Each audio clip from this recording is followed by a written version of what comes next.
ಮನೆಯ ಮುಂದೆ ಈ ವಸ್ತುಗಳನ್ನು ಇಡುವುದರಿಂದ ನಿಮಗೆ ಅದೃಷ್ಟ ಒಲಿಯುತ್ತದೆ.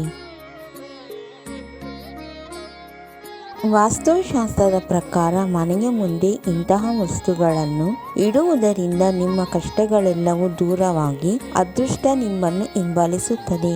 ಅವು ಯಾವುವು ಎಂದು ಇಲ್ಲಿ ತಿಳಿಯೋಣ. 1. ಮನೆಯ ಎದುರು ತುಳಸಿ ಗಿಡವನ್ನು ಇಡುವುದರಿಂದ ವಾಸ್ತುದೇವರು ಪ್ರಸನ್ನರಾಗುತ್ತಾರೆ. ತುಳಸಿ ಗಿಡ ಸಂಪತ್ತನ್ನು ಹೆಚ್ಚಿಸುತ್ತದೆ. 2. ಮನೆಯ ಪ್ರವೇಶ ದ್ವಾರದಲ್ಲಿ ಕಳಸವನ್ನು ಇಡುವುದರಿಂದ ಮಂಗಳಕರವೆಂದು ಪರಿಗಣಿಸಲಾಗಿದೆ. ವಾಸ್ತುಶಾಸ್ತ್ರದಲ್ಲಿ ಇದನ್ನು ಸಮೃದ್ಧಿಯ ಸಂಕೇತವೆಂದು ತಿಳಿಸಲಾಗಿದೆ. 3. ಗಣೇಶನು ಎಲ್ಲ ಸಂಕಷ್ಟಗಳನ್ನು ನಿವಾರಿಸುವ ದೇವರಾಗಿದ್ದಾರೆ.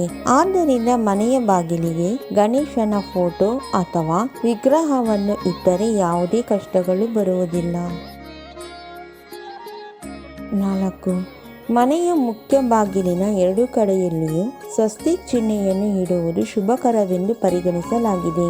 ಈ ಚಿಹ್ನೆಯು ಕೆಂಪು ಬಣ್ಣದಲ್ಲಿ ಇಡುವುದರಿಂದ ಆರೋಗ್ಯ ಭಾಗ್ಯ ಲಭಿಸುವುದು. 5.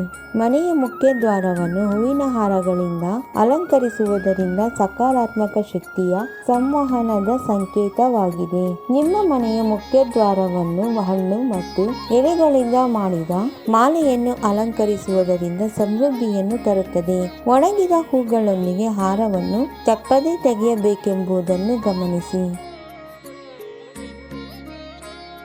ನಮ್ಮ ವಿಡಿಯೋ ನೋಡಿದ್ದಕ್ಕಾಗಿ ತುಂಬ ಧನ್ಯವಾದಗಳು ಸ್ನೇಹಿತರೆ. ನೀವಿನ್ನೂ ನಮ್ಮ ಚಾನೆಲನ್ನು ಸಬ್ಸ್ಕ್ರೈಬ್ ಮಾಡಿಲ್ಲವಾದರೆ ದಯವಿಟ್ಟು ಈಗಲೇ ನಮ್ಮ MS ಯೂಸ್ಫುಲ್ ಮಾಹಿತಿ ಚಾನೆಲನ್ನು ಸಬ್ಸ್ಕ್ರೈಬ್ ಮಾಡಿ, ಬೆಲ್ ಐಕಾನ್ ಮೇಲೆ ಕ್ಲಿಕ್ ಮಾಡಿ, ನಿಮ್ಮ ಸ್ನೇಹಿತರಿಗೆ ಶೇರ್ ಮಾಡಿ. ಎಲ್ಲರಿಗೂ ಈ ಮಾಹಿತಿ ತಲುಪಲಿ. ಮುಂದಿನ ವಿಡಿಯೋದಲ್ಲಿ ಸಿಗೋಣ.